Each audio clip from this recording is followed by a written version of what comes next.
Ladies and gentlemen, welcome back to Problem Solving, Episode 2. It is better to have a problem. It is better to have a problem. It is better to have a problem than being a problem. Than being a problem.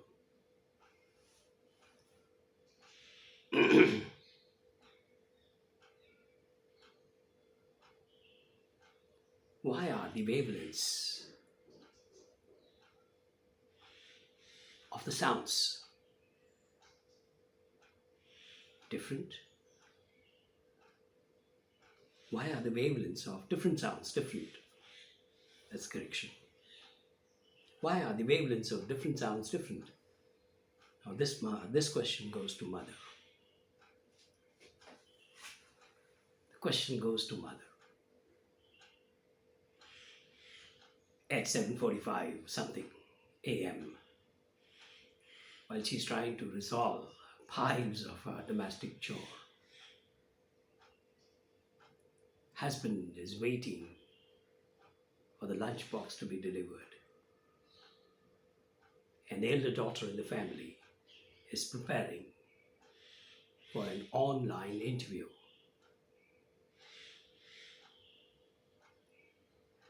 Kathy, her pet, is meowing for her share of bread, butter.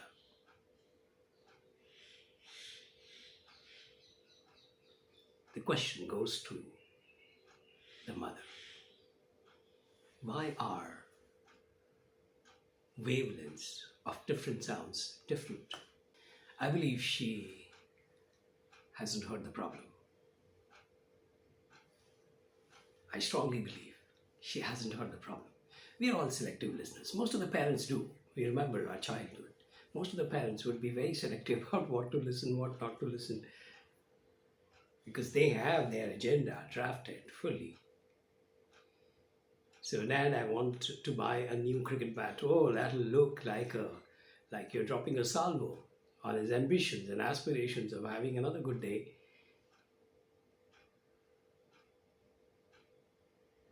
With his every block of expenditure. Dad, I want to have a bat. No, it can't come just like that. It will require a series of planning and series of acts and series of rehearsals and a good focus on the time camera. When do I say it? Mother has not heard the problem. Or she hasn't heard that problem with the little fellow Bunty has in his house. She might see Bunty as a problem.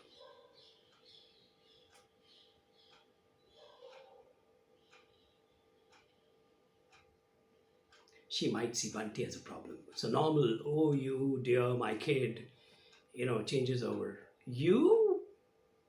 You too? You too? Probably she'll see Bunty as a problem. Yesterday, he bunked his extra science lecture, which is kind of a preparation for his science quiz program today. And he has brought that problem, which should have been handled by his physics teacher or science teacher, especially the quizmaster science teacher.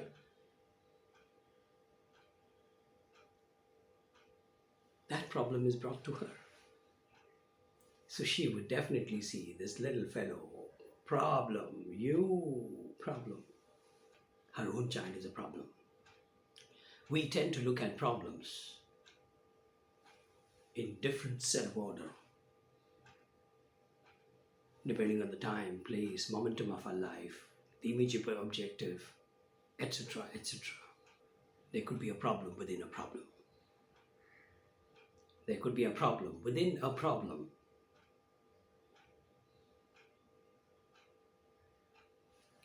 There are two men at the crease and one is 99 not out. And the next ball is the last ball of the innings. They require one run. The question is, ultimately, you will have to ask the striker to get that run. There's no other way to do it. So he gets it. So that's not a big problem.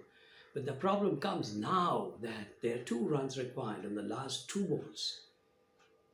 And should the striker want to run 2 for his stroke, whether they should allow 2 to be run or not. The man batting at 99 not out, first timer to a century celebration, is in puzzle. So problems come within a problem. Ideally, that is also a very big advantage, because you can look at solutions sequentially. There might be a solution inside a solution. Let's think positive. There could be a solution inside a solution. So problem could be within a problem. It's not a mess as yet. It's not a mess. The mess would probably come in this situation. One man is 99 not out, and they have a treaty saying that the next ball, the striker, who is not the man on 99 not out, the striker goes for a single. And there he goes. Now at that point of time, they have a choice to run a single, a very difficult single, and give him a century honor.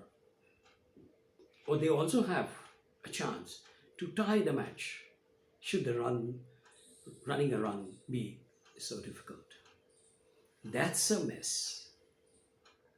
That's a mess. Every split second of a dance these 2 men are going to have on the wicket as they run for the last critical run.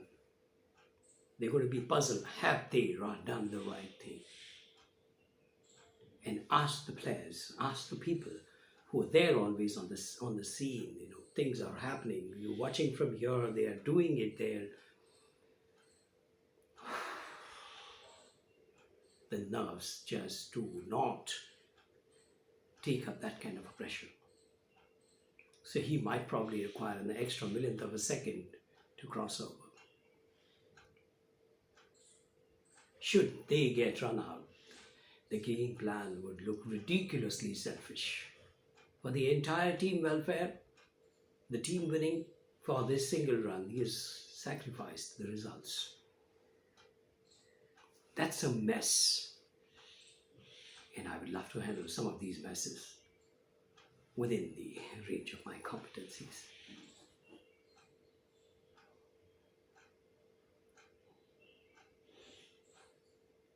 So, a little early though, but I still want to say this.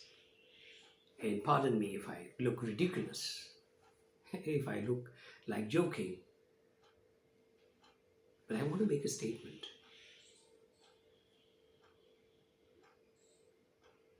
That the problem changes its phase.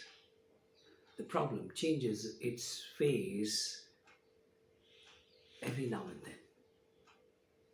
As you proceed to attacking the problem changes its face.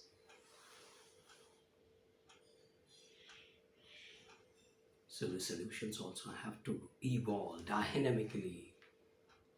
The solutions too have to evolve dynamically. I believe nature being so complex and having varied forces and varied kinds of agencies working for it, and almost an infinite wherewithal. I believe nature is only competent of evolving a solution with respect to problem. And we go no further than Newton, who says every action has equal and opposite reaction. Every action has equal and opposite reactions. So the nature is ever evolving, creating, reacting to that problem. But we, with 2 hands and 2 feet, we might not have that kind of a wherewithal. So then why do problems occur to us? Why do problems occur to us? We have a pinch here. I can probably hold a pinch of salt, a pin, probably a pen, but I can't hold a piece of furniture with this. Can I? So are there situations where we are being asked to do something as impossible as this? Are there situations? There certainly would be as we do more daring experiments with life. But I'm very conscious as I progress on this discourse on problem solving, I'm very conscious that I will not try and handle alarming problems of life so soon. As we mature, as we become friends, as we come to reading the same page, as we come to understanding the same voice, as we come to understanding same language, probably it'll be appropriate for me to discuss more alarming problems. At this stage, I want you to feel comfortable with the word problem, although the word is problem. Although the word is in quotes problem, word per se may be much more benign. What do I tell you? It could be much more benign. Just imagine a little child, an infant is introduced to the grandmother for the first time. He's already 8 months, 9 months. And seeing those great, giant, never-ending wrinkles on her face and a rough hand, is the little infant right to think that his grandmother is a demon? His grandmother is a demon, and a mustachioed grandfather is the demon savior. Is the savior of the demon. Will he be right? So there's the infancy that we also go through as we come across new provisions of life. There's definitely an infancy that we feel. Infancy as in the context of being inexperienced, being disproportionately worried. We would definitely have that infancy at the earliest stage. So will I be joking if I say problem changes its face every now and then? I am not. I don't mean to do so. This is not a forum to do any joking about. Humor is a problem. We will handle that separately. Definitely, it is a problem. How to humorize is a problem, but not here. I'm being dead serious when I say problem changes its face every now and then, and to probably, move you further, to move you further, to move you further. I would also make a statement. Therefore, by virtue of the fact, if the problem is going to change its shape and color and face, the solutions must iterate with the problems. The solutions must iterate with the problem. Let's say that in standard 8 class, teacher asks definition of something, maybe photosynthesis or maybe solubility. And you're right with the definition. So you spring up from your bench and say, yes, I know this. And you give the definition.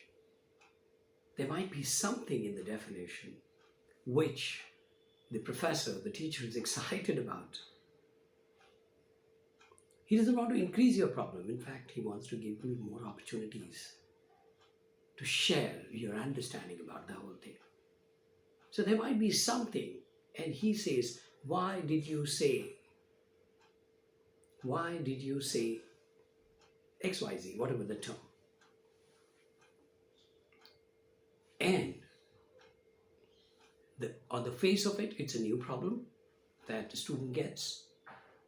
But the problem is now, the environment of problem and solution is much different now.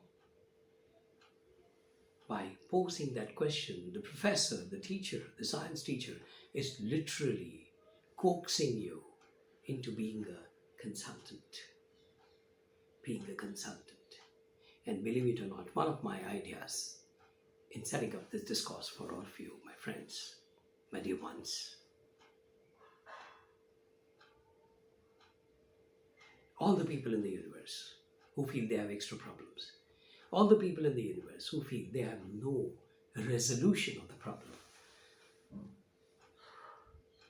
all those I honestly, earnestly, dedicatedly aspire to create solutions from nowhere. Initially simple problems, simple solutions. So, may I sign off for this episode with the message: come to problem solving, come to life.